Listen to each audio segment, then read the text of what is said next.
이 시간에는 메시아 재강림 준비 시대에 대하여서 말씀드리도록 하겠습니다. 메시아 재강림 준비 시대는 말라기로부터 예수님 오실 때까지 400년을 실체적으로 tan감복귀하는 기간으로, 루터가 종교개혁을 일으킨 때로부터 재림주님이 오실 때까지 이 400년 기간이 됩니다. 메시아 재강림 준비 시대는 서기 1517년 종교개혁이 일어날 때부터 1918년 제1차 세계대전이 끝날 때까지 400년 기간을 말합니다. 메시아 재강림 준비 시대를 3단계로 나누어서 종교개혁기, 종교 및 사상의 투쟁기, 정치와 경제 및 사상의 성숙기 등으로 구분해서 알아보도록 하겠습니다. 먼저 종교개혁기를 알아보도록 하겠습니다. 이 종교개혁기는 1517년 독일에서 루터가 종교개혁을 일으킨 후 이 프랑스에서 칼빈이 기독교 강요를 출판한 후 종교개혁이 확대되어 가면서 가톨릭과 이 프로테스탄트가 30년 동안 아주 치열하게 싸우게 됩니다. 1648년 베스트팔렌 조약이 신구교간의 싸움이 끝날 때까지 이 130년 기간을 종교개혁기라고 합니다. 중세 로만 가톨릭의 봉건제도와 교황청의 세속적인 타락으로 중세인들은 신앙생활에 혼란을 겪고 있었습니다. 신앙생활은 각자가 하나님을 찾아가는 생활이어야 하는데, 이 형식적인 종교의식에 신앙의 자유가 구속을 당하고 엄격한 봉건 계급제도는 자주적인 신앙생활을 가로막고 있었습니다.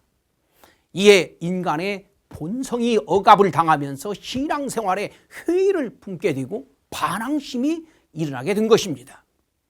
하늘 부모님 입장에서는 당시 로만 가톨릭의 상황이 지속되게 되면 재림 메시아를 보내기 위한 섭리를 이룰 수 없었기 때문에 종교개혁과 문화 부흥 운동이 일어나는 것을 허락하지 않을 수 없었던 것입니다. 창조 원리에 의하면 인간은 하나님의 이성성상을 닮아서 내적인 성상과 유적인 형상의 수수작용에 의하여 생존하도록 창조되었기 때문에 인간의 이 본성도 내 양면의 욕망을 추구하게 됩니다. 그런데 하나님께서는 인간을 창조하실 적에 유적인 육신을 먼저 창조하신 후 내적인 영인체를 창조하셨습니다. 그래서 중세인들의 인간 본성을 회복하자 하는 복고 운동도 유적인 이 헬라 문명 복고 운동으로 문해 부흥이 먼저 일어납니다. 그리고 문해 부흥의 영향을 받아서 내적인 히브리 문명 복고 운동으로 종교 개혁이 일어나게 됩니다. 인류 역사는 가인 아벨 복귀 역사라고 했습니다. 역사적으로 가인형의 인생과는 유적인 몸을 중심한 사상으로 인본주의가 발전해 왔고, 아벨의 인생과는 내적인 마음을 중심한 사상으로 이 신본주의가 발전해 왔습니다. 기원전 2000년 즈음에 에게해에 있는 그 2000여 개의 섬들 가운데 크레타 섬을 중심하고 이 미누아 문명이 형성되었습니다. 이 미누아 문명은 아주 매우 화려하게 발전하고 있었는데 갑자기 멸망하고, BC 11세기에 이 미누아 문명이 그리스로 들어와 가지고 헬레니즘의 가인적인 사상으로 헬라 문명을 형성하게 됩니다.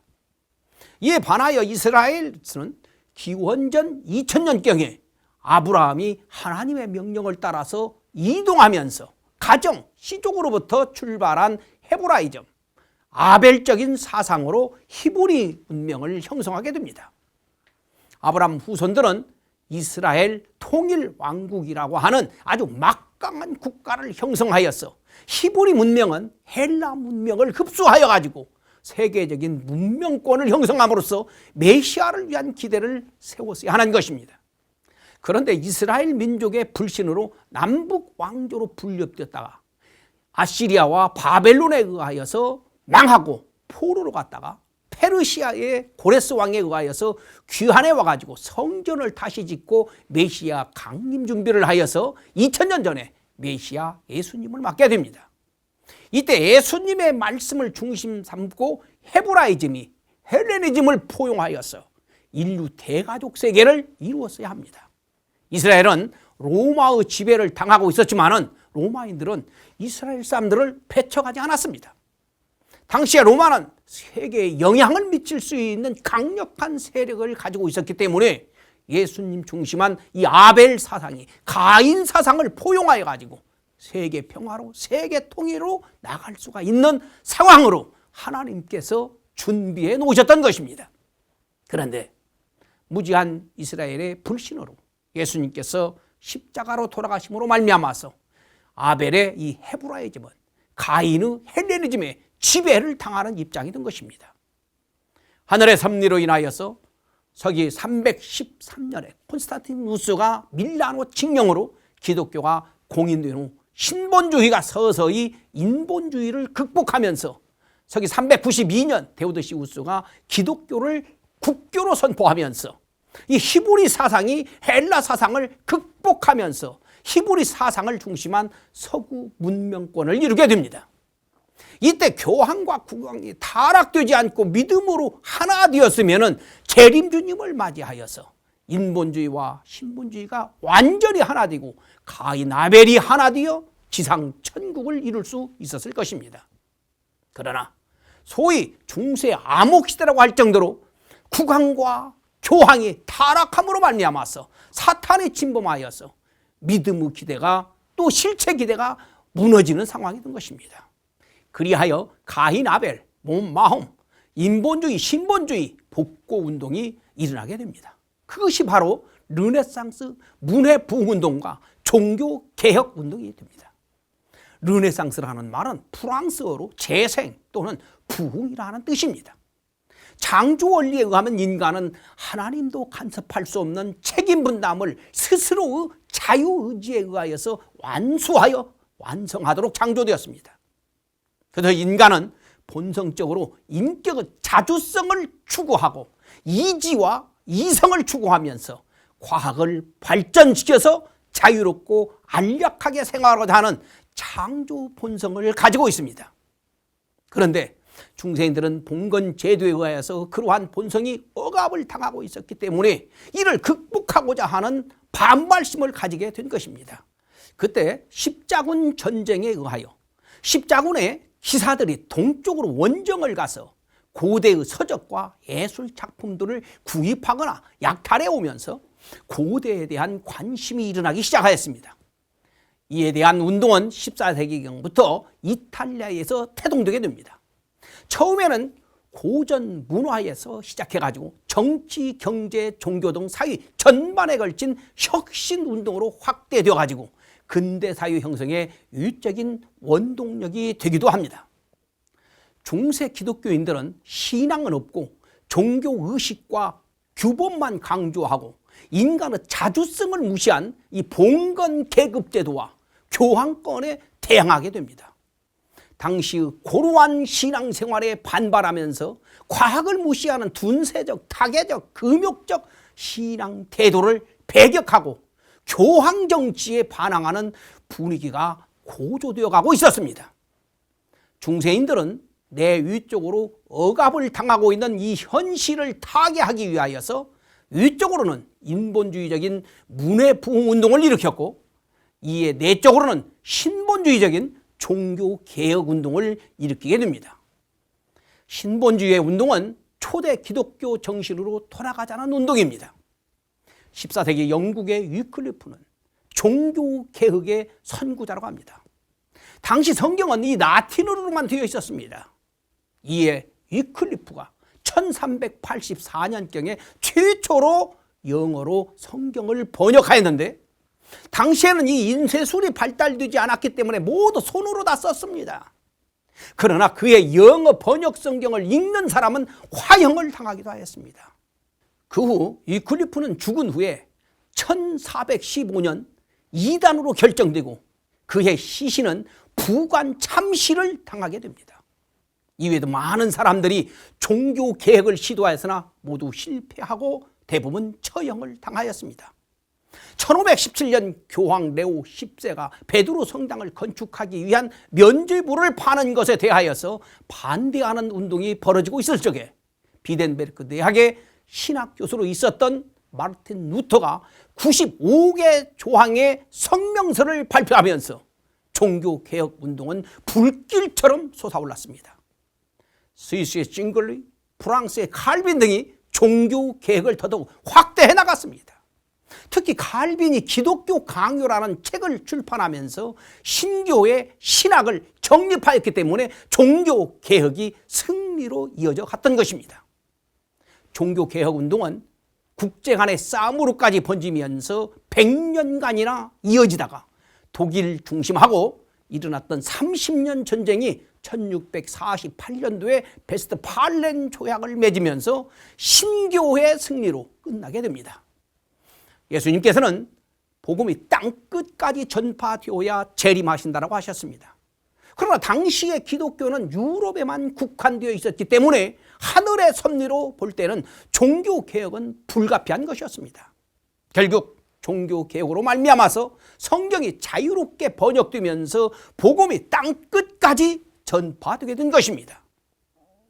다음은 종교 및 사상의 투쟁기에 대하여서 알아보도록 하겠습니다.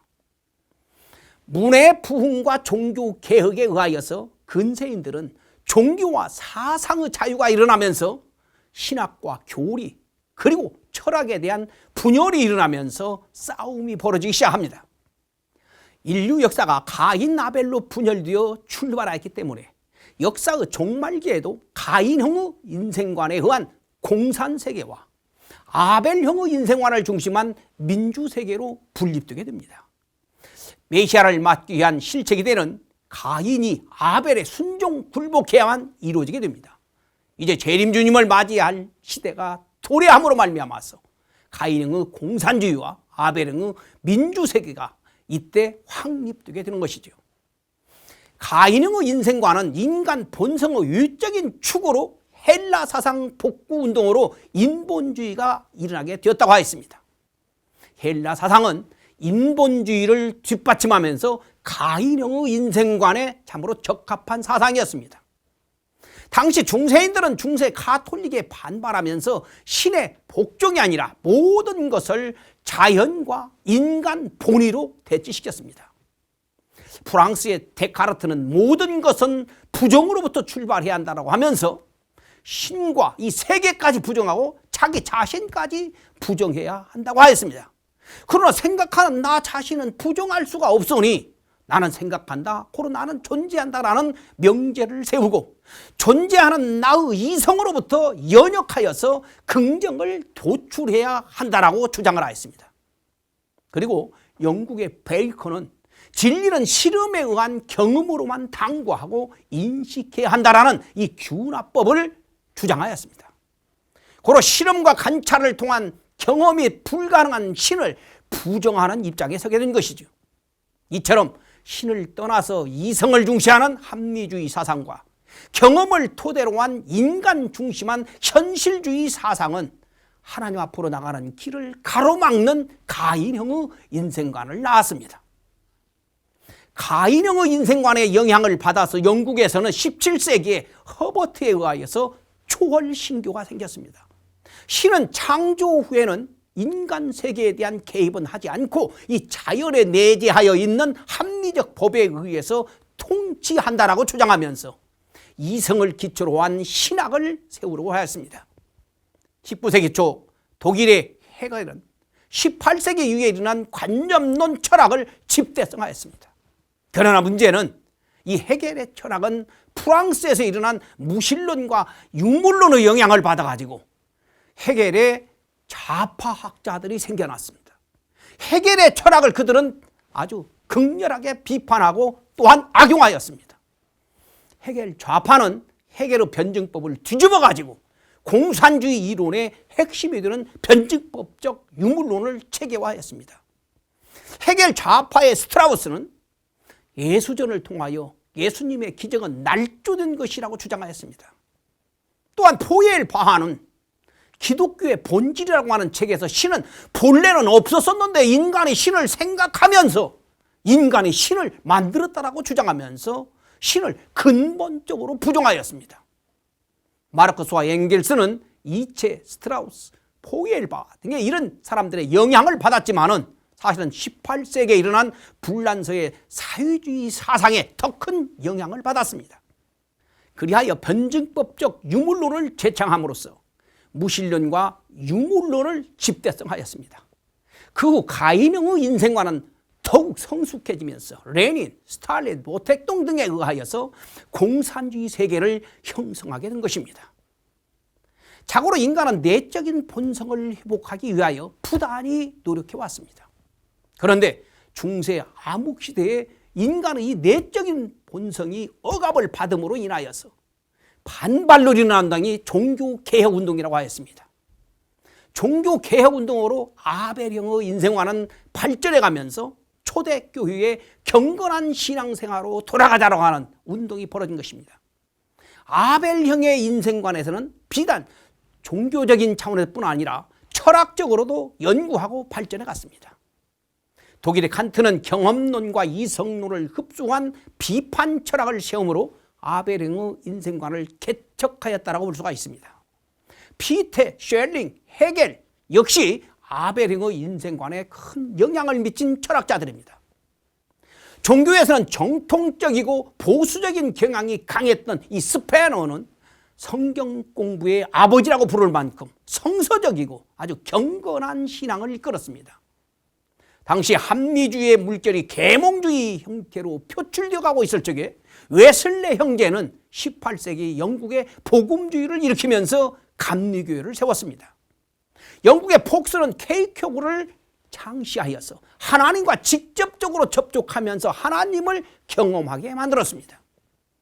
스웨덴 모리는 과학자임에도 불구하고 영적인 눈이 열려가지고 영계의 많은 비밀을 발표하였습니다. 그의 천국과 지옥이라는 책은 이 무신론자들에게도 큰 충격을 주었고 오늘날에 와서는 영계를 통하는 사람들에 의해서 더더욱 인정을 받고 있습니다. 이러한 종교 철학자들의 활약으로 아벨형의 인생관이 발전되면서 민주주의 세계를 형성하는 데 영향을 미쳤던 것입니다.